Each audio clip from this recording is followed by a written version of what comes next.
Hello दोस्तों, मैं हूं हर्ष फ्रॉम बोर्ड क्रैकिंग। तो आज हम देखने वाले हैं class 10th English chapter number 1 a letter to God.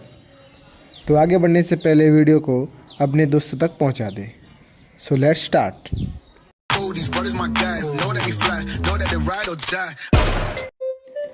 यह कहानी लेंचो नाम के एक गरीब किसान की है जो एक पहाड़ी पर अपने परिवार के साथ रहता है। उसकी रोजी रोटी पूरी तरह से खेती पर निर्भर है। वह बहुत मेहनत करता है और अपने खेतों में फसल उगाने के लिए पूरी लगन से काम करता है। उसे इस बात का पूरा विश्वास था कि इस बार फसल बहुत अच्छी होगी और उसके परिवार के सभी सपने पूरे होंगे। एक दिन आसमान में काले बादल छा जाते हैं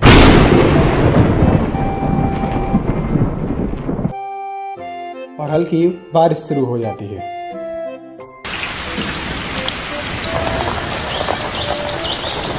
यह देखकर लेंचो और उसका परिवार खुश हो जाते हैं क्योंकि बारिश फसल के लिए लाभदायक थी। लेकिन जल्द ही बारिश ओलों में बदल जाती है।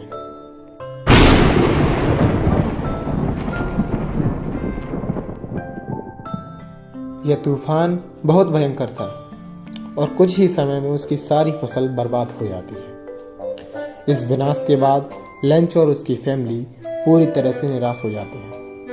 उनके पास खाने के लिए कुछ भी नहीं था और अगली फसल के लिए बीज खरीदने के पैसे भी नहीं थे। ये स्थिति लेंचो के लिए बेहद मुश्किल भरी होती है। लेंचो को भगवान पर गहरा विश्वास था। उसे भरोसा था कि भगवान उसकी मदद जरूर करेंगे। इसी विश्वास के साथ वह भगवान को एक लेटर लिखता है। लेटर में वह अपनी समस्या का वर्णन करता है, बताता है और 100 पैसों जो कि मैक्सिकन करेंसी है जिसकी मदद मांगता है। उसका मानना था कि इस पैसों से वह अपने परिवार को संकट से निकाल सकेगा और खेतों में दोबारा फसल उगा सकेगा। जब लेंचो का लेटर डाकघर पहुंचता है तो डाक कर्मचारियों और पोस्टमास्टर को यह लेटर पढ़कर बहुत हैरानी होती है।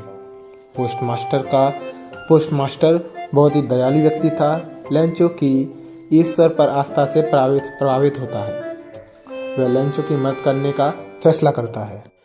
पोस्टमास्टर और अन्य डाक कर्मचारी मिलकर लेंचो के लिए पैसे इकट्ठा करना शुरू कर देते हैं। वे अपनी तरफ से जितना हो सकता है उतना योगदान करते हैं। हालांकि 100 तो नहीं, 70 पैसे ही इकट्ठा कर पाते हैं।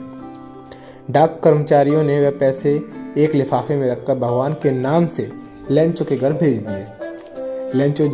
जब लेंचो को यह लिफाफा मिलता है और एक पैसे गिनता है तो उसे पता चलता है कि यह सिर्फ 100 पैसों नहीं बल्कि सिर्फ 70 पैसों ही हैं। उसे यकीन होता है कि भगवान ने उसे पूरे 100 पैसों भेजे होंगे, लेकिन बाकी पैसों डाकघर के कर्मचारियों ने चुरा लिए।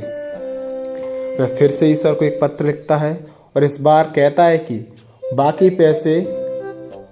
बाकी पैसे भेजें, लेकिन ध्यान रखें कि यह पैसे सीधे उसके पास पहुंचे क्योंकि डाकघर के कर्मचारी ईमानदार नहीं हैं। तो ये था हमारी कहानी का दी एंड। कहानी का सबसे महत्वपूर्ण पहलू था लेंचो की ईश्वर पर गहरी आस्था। उसके साथ ही कहानी यह भी दिखाती है कि दुनिया में आज की दयालुता और मानवता मौजूद है।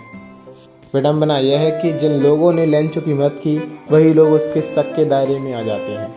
यह कहानी यह भी सिखाती है कि विश्वास में बड़ी ताकत होती है, लेकिन कभी कभी हमारी गलतफहमियां हमें सच्चाई से दूर रख सकती हैं। तो वीडियो अच्छा लगा हो तो लाइक करें, सब्सक्राइब करें और दोस्तों तक शेयर करें। गुड बाय दोस्तों।